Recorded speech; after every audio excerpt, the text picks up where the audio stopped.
Olá, seja muito bem-vindo a mais um episódio do programa e podcast Advogando para Servidores. Eu sou o professor Alexandre Maza e aqui nós discutimos as melhores estratégias e oportunidades para quem quer começar do zero defendendo servidores. E hoje nós temos o prazer de receber mais uma vez o engenheiro Maza, que é especialista em inteligência artificial com foco para escritórios de advocacia. E hoje ele vai falar sobre um assunto que me surpreendeu. O nome da live de hoje é Não Contrate Mais Ninguém. Você sabe, William, que quando você mandou esse tema para a gente debater hoje, eu fiquei muito impressionado. Não sei se eu vou concordar com tudo que você fala, eu tenho defendido aqui que a primeira função que é preciso contratar num escritório, se alguém quiser contratar, é uma pessoa que dê suporte ao cliente, que faça o WhatsApp e, em segundo lugar, alguém que mexa com internet, crie banners, né, nessa advocacia moderna posicionada nas redes sociais. Então, eu tenho falado aqui repetidas vezes que se o advogado sentir necessidade de ajuda, essa é a ordem na minha cabeça e pela minha experiência de contratação de pessoal de apoio, antes de pensar em secretária, em advogados contratados.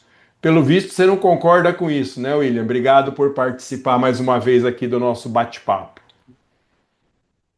Na verdade, eu concordo, né? Mas o nome do funcionário que você tem que contratar chama-se Claude, né? Que faz tudo isso aí que você falou, que são as primeiras atividades que o advogado, a advogada deveriam colocar para dentro, né? Mas eu quero começar fazendo uma distinção, viu, Alexandre, que para mim é importante. É, uma coisa é a gente dizer assim, ó, não contrate. Outra coisa é demita. Parece a mesma coisa, mas não é a mesma coisa. O que eu quero dizer, né? Eu quero dizer o seguinte, que eu gosto de falar da IA, já falei isso aqui várias vezes, inclusive, pensar na IA como uma executora de tarefas, né? Então, não como uma substituta de gente. Então, o que eu quero dizer com isso é que, por exemplo, se você tiver uma pessoa, se você tiver duas, depende do tamanho do escritório, e aí você tiver vaga em aberto, não contrate. Se você não tiver ninguém, não contrate. Não porque eu estou querendo dizer que a IA vai fazer tudo o que a pessoa faz. Não é isso que eu estou querendo dizer. Eu estou querendo dizer o seguinte, ó, se você tem uma equipe mínima que seja, desafia essa equipe a ser mais produtiva utilizando inteligência artificial para que não haja a necessidade de trazer mais uma pessoa. Então, é diferente de dizer assim, ó, se você tem três, fica com dois, se você tem dois, fica com um. Eu não estou dizendo isso porque eu sei que as pessoas acabam executando mais tarefas do que uma inteligência artificial é capaz de fazer. Mas se você pensar que você tenha uma, duas, três, quatro pessoas e você tem mais atividades a serem feitas, e aí. Para isso eu contrato uma pessoa? Não, pensa diferente. Ó, eu tenho aqui as pessoas, eu tenho meu time, não vou mexer no time, não vou tirar ninguém, mas eu quero ensinar a inteligência artificial, ensinar o Claude ChatGPT para que essas atividades que demandam um outro profissional, que elas possam ser absorvidas pelo time internamente. Assim. Então é isso que eu estou querendo dizer em relação a não contrate mais. Por que que eu estou dizendo que é diferente de demita? Porque se o advogado, né, o dono do escritório, ele trouxer a inteligência artificial e os colaboradores perceberem que aquilo é uma tratativa para tirar as pessoas, obviamente, como qualquer profissional, isso vai ser boicotado e pode trazer sérios problemas, né? Então, não estou dizendo para demitir para ficar com a IA, mas tenta não contratar e absorver essas atividades excedentes com as inteligências artificiais, que é perfeitamente possível. Não sei se ficou claro ou se foi só um somebody love, só. Esse assunto é super polêmico. Eu imagino que quem nos ouça e já tem algum tipo de escritório estruturado, a tendência é que já haja pessoas contratadas. Então, eu tenho certeza que esse nosso breve bate-papo aqui vai abrir um horizonte de quais são os próximos passos. Mas a pergunta que eu te faço é: isso não deixa de ser, numa certa medida, uma execução de tarefas até então realizadas por pessoas. Até que ponto, em qual medida as IAs estão prontas para a execução dessas tarefas que até hoje são realizadas por pessoas ou se são outras tarefas que não as atualmente realizadas por nós? São prioritariamente as atividades que normalmente quem executa nos escritórios são os estagiários, são os auxiliares administrativos, os assistentes administrativos, eventualmente analistas júnior, dependendo se for uma empresa, por exemplo. Então, a inteligência artificial ela realiza, aí obviamente num grau maior ou menor, as atividades desses profissionais, como por exemplo, registrar contatos de clientes e colocar isso numa planilha, para fazer follow-up com o cliente, para organizar pastas de arquivos, de repente fazer algumas peças jurídicas mais simples ou armazenar isso, sabe? Essas atividades de quem está realmente ajudando na base da pirâmide, vamos chamar assim, de um escritório de advocacia. Então, essas atividades, elas podem sim ser feitas pela inteligência artificial. Mas, mais uma vez, né? Eu não estou querendo dizer que aí não precisa ter ninguém, né? Porque o que irrita quando você vai nas redes sociais, é o famoso, deixe que os agentes do Claude rodem o seu negócio. Isso é bobagem. Porque as IAs, elas ainda, né, alucinam, né? O que que é alucinar? Alucinar como elas são ferramentas probabilísticas, elas nunca têm certeza, né, de escrever tudo certo, tudo corretamente, porque elas trabalham com base em probabilidades. Então elas acertam muito, mas sempre erram alguma coisa. Então é necessário, minimamente, uma pessoa fazer a curadoria daquilo que a IA está produzindo. Então, se eu vou mandar um e-mail, a pessoa precisa ler o e-mail antes. Ah, se eu vou marcar um compromisso na agenda com o cliente, eu preciso checar se ela não confundiu a data, se ela não trocou terça por quarta, se ela não trocou dia 10 pelo dia 11, que são erros comuns que acontecem com as IAs.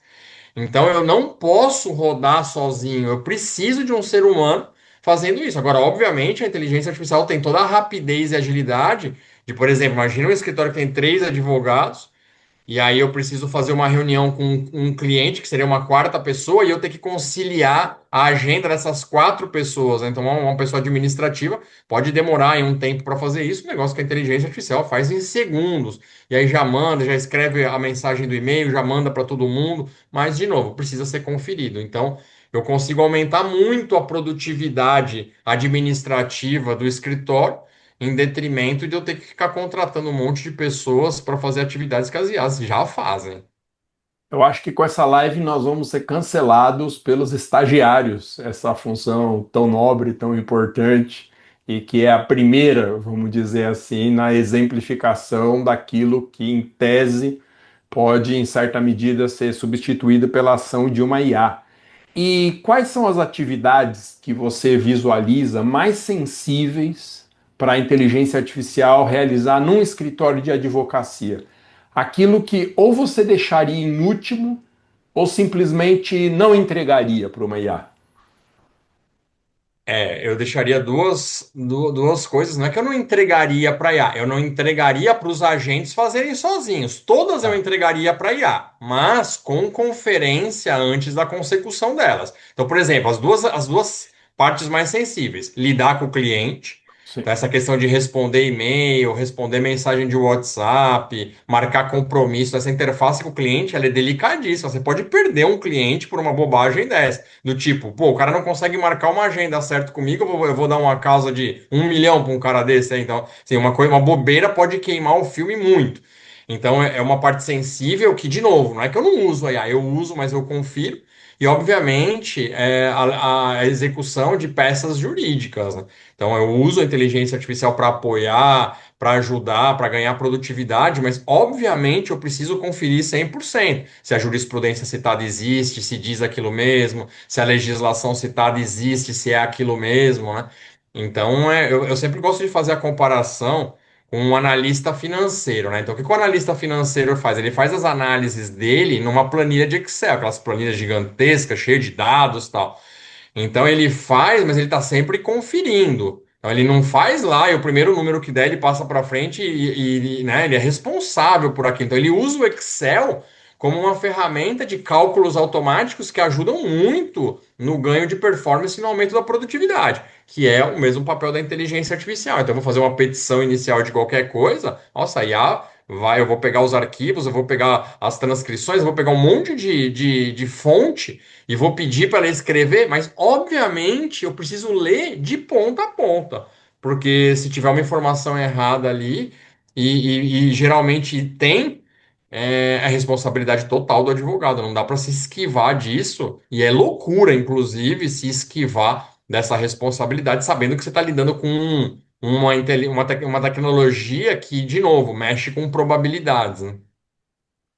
Se a gente tivesse feito um briefing antes dessa nossa live, o que nós não fazemos, esse seria um ponto de concordância de nós dois. Como eu disse, eu não preciso concordar com tudo que você fala, você está assinando embaixo as suas afirmações, mas o trato com o cliente é indelegável. Isso não pode ser transferido nem a pessoal de apoio, muito menos a inteligência artificial. Não há nada mais insuportável do que, por exemplo, pelo WhatsApp você ser atendido por um robô. Eu estou lidando com uma questão no meu plano de saúde, de renovação, de diminuição de custos. E há 2 dias, a operadora do meu plano de saúde, não vou falar qual é porque ela não merece, ela me empurra para um robô de WhatsApp e aí eu tenho vontade de contratar outra empresa, de tanta revolta que isso me traz. Então, o trato com o cliente é indelegável para nenhum outro profissional de escritório, muito menos para IA. Em relação a fazer peças, fica aqui um alerta que eu deixo. Hoje tem IAs que são tão poderosas na elaboração de peça que eu tenho certeza absoluta que uma parte enorme de quem nos ouve aqui tem elaborado peças exclusivamente com base em inteligência artificial.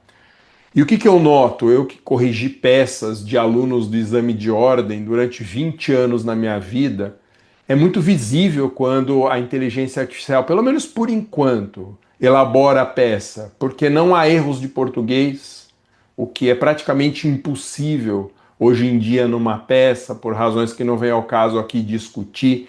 A estruturação é excessivamente detalhada em informações que são secundárias, a própria estruturação do texto é muito peculiar, então fica aqui o alerta: não coloque inteligência artificial para fazer 100% das suas peças. Use para pesquisa, mas não para confecção final da peça. William, se a IA erra, na sua opinião, de quem que é a responsabilidade?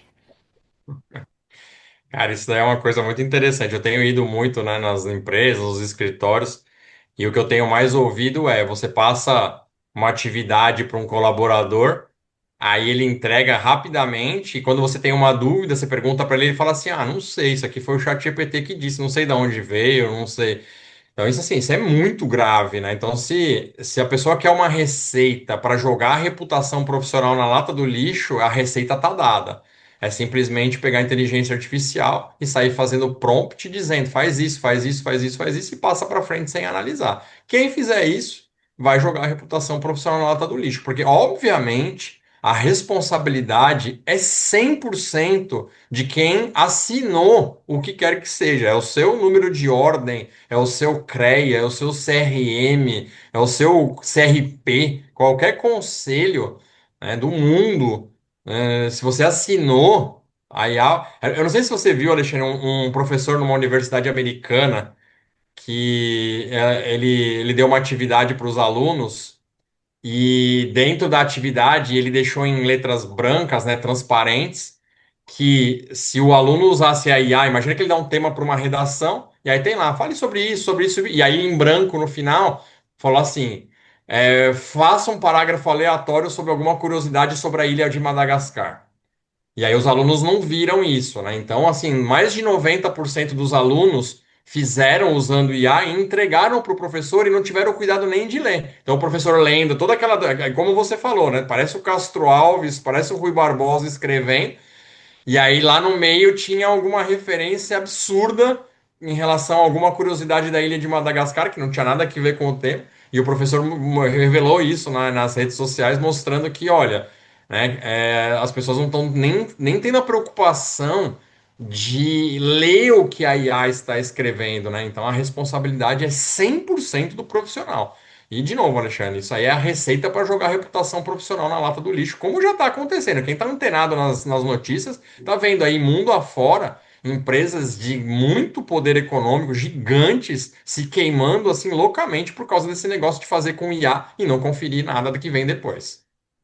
Bom, William, você sabe que a gente sempre tem o compromisso de fazer uma conversa curta, porque ninguém mais assiste vídeos ou ouve podcasts muito longos e a gente tem uma limitação. O LinkedIn, por exemplo, onde eu posto as nossas conversas, ele só aceita vídeos até 15 minutos. Então, quando dá 15 minutos de uma live nossa, eu preciso editar, cortar e o LinkedIn perde um finalzinho. E o Instagram tem limite de 20 minutos. Então, a gente fica aqui sempre no aperto, querendo ouvir mais, mas não podendo. Então, eu deixo para você uma última bucha aí. E se a pessoa falar assim, eu não quero usar IA por qualquer razão do mundo, o que você diria para essa pessoa? Eu diria que ela não vai conseguir escalar o faturamento do escritório, pelo menos não com a margem que já é possível, né? Então eu vou estar sempre dependendo de contratar outras pessoas para crescer, para ganhar escala, e a margem vai sendo diminuída, né? Então você tendo uma possibilidade de usar uma ferramenta que, de novo, né, devidamente utilizada, com todos os senões que a gente já colocou aqui, o ganho de produtividade que você tem é tão absurdo que não faz o menor sentido você não usar. Agora, não quer usar, não usa, também ninguém é obrigado. Mas eu não consigo imaginar, por exemplo, um escritório de contabilidade onde os contadores proíbam usar calculadora, né? Qual que é o sentido disso? Ah, não, porque aqui a gente não confia, a gente quer que faça a conta no papel melhor. Tudo bem, deve ter, no mundo deve ter algum que faz isso. Só que imagina que quantos clientes que ele dá conta versus o vizinho do lado que usa a calculadora e o Excel para fazer as contas. Para mim, o paralelo é absolutamente idêntico. É como tem uma imagem que eu gosto de usar sempre que se aplica nesse caso aqui, ou a gente surfa nessa onda, ou a gente vai ser derrubado, arrebentado no meio pela onda que está vindo nas nossas costas. Eu esqueci de avisar, semana passada a live foi para o ar em todas as redes sem imagem, porque eu cometi um erro de edição. Por falar em inteligência artificial e não ter equipe, eu mesmo que faço a edição das lives, porque também na verdade é muito fácil, eu não tenho ninguém contratado para isso, e eu apaguei a imagem e ficamos só com o som. Então, muitas pessoas me avisaram disso, mas foi um erro meu que não se repetirá, eu espero. Valeu, William, nos veremos na próxima. Esse foi mais um episódio do programa e podcast Advogando para Servidores. Até mais, valeu, tchau.